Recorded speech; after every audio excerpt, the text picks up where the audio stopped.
we do go to, I guess, what you could consider, the main event of this show or this compilation tape, and it is Shawn Michaels against the WWF champion Randy Macho Man Savage. Shawn Michaels is accompanied by Sensational Sherry. Savage starts to come to the ring, and yes, he is the champ, but he's limping really, really bad. I don't recall them mentioning on commentary why he was limping exactly. But he's working an injury here.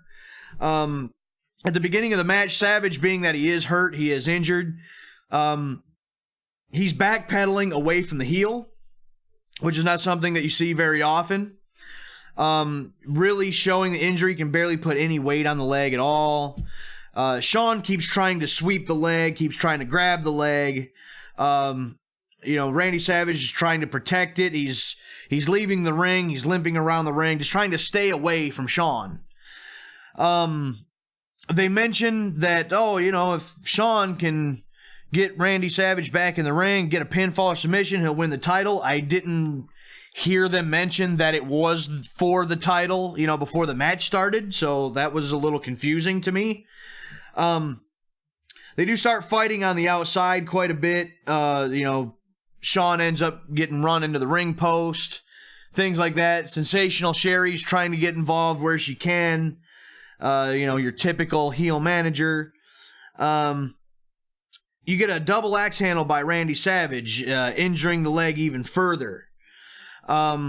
We get to a point where Shawn Michaels finds himself outside the ring, and in your classic heel fashion, he tries to leave the ring. He tries to leave the arena. He's walking back to the locker room. He's done. He's not going to continue this any longer. Since this match was apparently for the title, I found it interesting and confusing at the same time of why this would be a spot in the match. Since it's for the title, yes, I realize you're the heel, but why would you walk away from this opportunity, especially when the champion is in such an injured state as he is? I felt that it didn't fit the match at all. So I really was kind of confused why that had happened, but Savage goes back up the aisleway, grabs Shawn, drags him back to the ring. Once they get back to the ring, Sensational Sherry tries to get involved. She's on the apron. Savage kind of grabs her. Savage steps out of the way while Shawn charges in. Sensational Sherry gets wiped out.